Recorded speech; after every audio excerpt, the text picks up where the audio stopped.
Bismillahirrahmanirrahim. Assalamualaikum warahmatullahi wabarakatuh. Alhamdulillahirabbil alamin. Wassalatu wassalamu ala asyrafil anbiya'i wal mursalin sayyidina wa maulana Muhammadin amma ba'du. Alhamdulillah, dalam kesempatan kali ini kita dapat belajar kembali tentang fikih waris di mata kuliah yang kelima, pertemuan yang kelima. Langsung saja untuk menghemat waktu, bahwa untuk pertemuan kali ini kita membahas tentang ahli waris dan bagian-bagiannya. Ahli waris dan bagian-bagiannya. Jadi ahli waris itu kalian bisa baca ya di buku saya, Fikih Mawaris. Bisa didapatkan juga di toko-toko online bagi yang belum punya. Ini di halaman 31. Kemudian pertama itu pokoknya sampai halaman 34 dulu, bahwa ahli waris dari laki-laki itu ada 15, ahli waris dari perempuan itu ada 10. Itu kan bisa dilihat bahwa itu halaman 32, itu tentang urutannya yang ahli waris laki-laki. Kemudian di halaman 33 itu bagian-bagiannya. Bagian ini diharapkan bisa untuk mempermudah cara kalian memahami bagian-bagian ahli waris. Itu kan saya mencantumkan ada nomor 1, 2, 3, 4, 5, atau nanti saya fotokan di sini. 1, 2, 3, 4, 5. 1, 2 itu anak cucu ke bawah, tapi anak dari laki-laki dari laki-laki, bapak, kemudian mbah. Jadi mbah juga kakak itu dari bapak. Kemudian saudara kandung, saudara sebapak, saudara seibu, keponakan kandung, keponakan sebapak, kemudian paman kandung, paman sebapak, kemudian sepupu kandung, sepupu sebapak, kemudian ada suami dan juga mu'tik, orang yang memerdekakan budak. Orang yang memerdekakan budak itu masih berhak mendapatkan warisan jika si mayit ini tidak mempunyai ahli waris selain dia. Kemudian halaman yang bawahnya kan tadi halaman 33 itu tentang ahli waris perempuan, dari mulai anak perempuan, cucu perempuan, kemudian sampai kepada mu'tiqah. Sebenarnya sampai kepada mu'tiqah itu semuanya ada 10 orang. Biasanya pertemuan ketika offline itu ini akan lama ya, mungkin akan pembahasan ini, satu bab ini membutuhkan sekitar mungkin 2 pertemuan. Tapi dalam pertemuan online ini coba kita pahami ini dulu, bahwa nantinya bagian 1 sampai 15 itu untuk memudahkan pemahaman bahwa ketika ada nomor 1, nomor 2 terhalang dan sebagainya, gitulah. Tapi walaupun banyak perincian di situ. Oke, saya kasih kunci-kunci. Kalian memahami itu. Kemudian nanti al-furudul muqaddarah. Furudul muqaddarah itu kan bagiannya ada 2/3, setengah, ada 1/3, 1/4, 1/6, dan 1/8. Yang mendapatkan ini itu ada sampai halaman 37 sampai 1/8. Kemudian nanti bagian yang memudahkan kalian itu ada di halaman perincian bagian ahli waris itu halaman 43 sampai halaman 49. Itu yang kalian harusnya hafal. Jadi bagian halaman 43 sampai halaman 49 itu adalah ini sebelum tabil arham, itu ringkasan dari bagian masing-masing supaya kita lebih mudah untuk mengingat, kayak gitu ya. Walaupun sebenarnya di bagian akhir buku ini juga ada. Jadi kalau kalian itu di halaman lampiran itu di sini nanti mungkin saya tambahkan fotonya di atas itu, bahwa itu sudah jelas, bahkan dalam 2 halaman bisa meringkas beberapa bagian. Ini untuk memudahkan. Silakan dihafalkan supaya bisa memahamkan kalian. Lah, untuk memahamkan ini memang butuh proses panjang ya. Biasanya memang dalam perkuliahan online itu bagi yang belum pernah mempelajari bisa sampai hari pertemuan itu tidak selesai.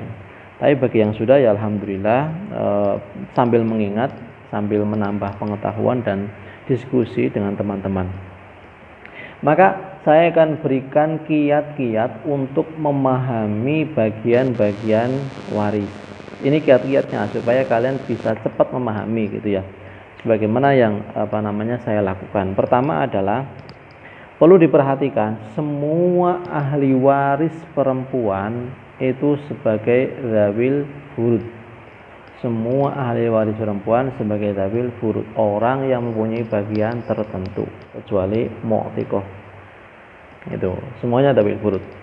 Ya walaupun nanti ketika ada anak perempuan itu dapat asbah itu nantilah. Yang penting semua perempuan itu sebagai zawil furud kecuali mu'tiqah.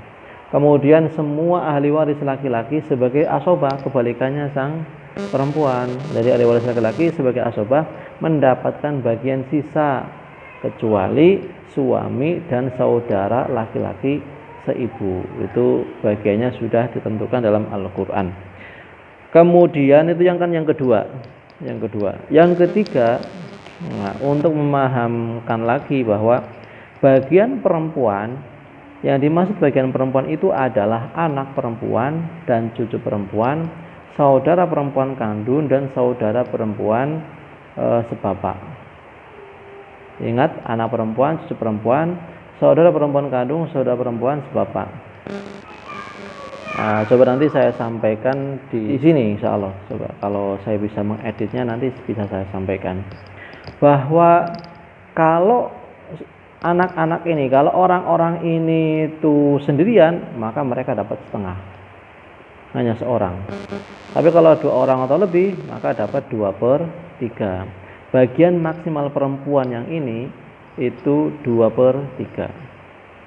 Maka kaidahnya 1 jika sendirian dapat setengah, jika 2 orang atau lebih dapat 2/3.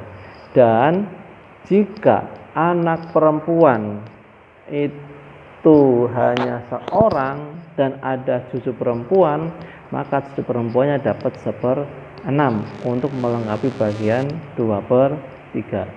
Karena setengah dan 1/6 itu ketika dijumlahkan maka dapat 2/3. Sama, saudara perempuan kandung dan saudara perempuan sebapak. Ketika saudara perempuan kandung itu seorang, maka saudara perempuan sebapak dapat 1/6. Nah, itu ya. Kemudian kaidah yang keempat itu adalah anak, cucu itu biasanya mengurangi beberapa orang menjadi setengahnya. Contoh, anak cucu itu si suami kan dapatnya setengah dan 1/4. Maka ketika mempunyai anak, maka suami yang tadinya setengah ketika tidak ada anak, maka ketika ada anak menjadi 1/4. Si ibu yang tadinya 1/3 ketika tidak ada anak, maka ketika ada anak menjadi 1/6. Kemudian istri yang tadinya 1/4 ketika tidak ada anak, maka ketika ada anak maka menjadi 1/8. Itu dalam Al-Quran bisa kalian pahami. Walakum nisfu ma taraka azwajukum illam yakul lahunna walad, ketika tidak punya anak. Fa in kana lahunna walad falakumur rub'u, gitulah. Jadi mengurangi bagiannya menjadi setengah.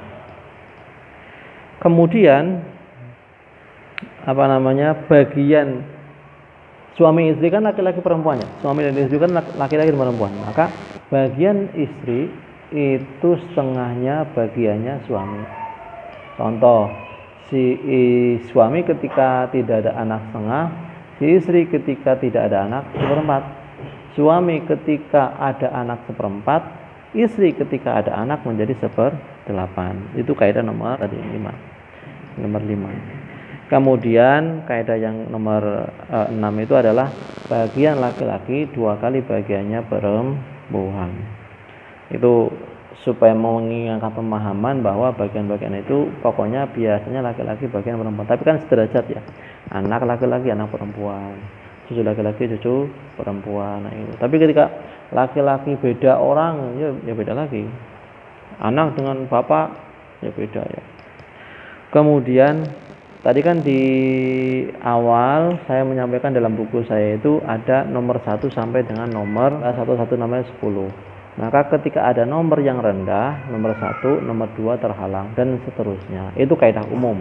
Walaupun nanti ada beberapa hal yang perlu dijelaskan lebih lanjut, lebih detail gitu ya. Tapi untuk memahamkan Mungkin seperti itu beberapa kiat-kiat untuk memahami bagian-bagian ahli waris.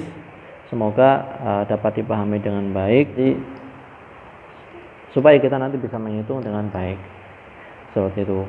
Kuncinya itu ya hafal, kemudian dipahami ya. Manitana bi hifdzihi wa fahmihi, kan kayak gitu. Dihafalkan dulu baru kemudian dipahami.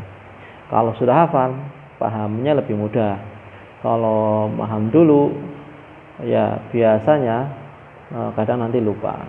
Atau menghafalkan sambil memahami juga mungkin bisa lebih cepat hafalnya. Artinya menghafalkan sesuatu yang paham itu lebih mudah daripada menghafalkan yang tidak paham. Maka kalau bisa beriringan, difahami sambil menghafalkan, itu bisa lebih baik. Oke, itu saja dari saya. Banyak salah, mohon maaf. Dapat dipahami dengan baik, pelan-pelan memahaminya. Semoga kita semua dapat mengambil keberkahan dari ilmu ini. Akhirul kalam, wallahul muwaffiq ila aqwamit thoriq. Wassalamualaikum warahmatullahi wabarakatuh.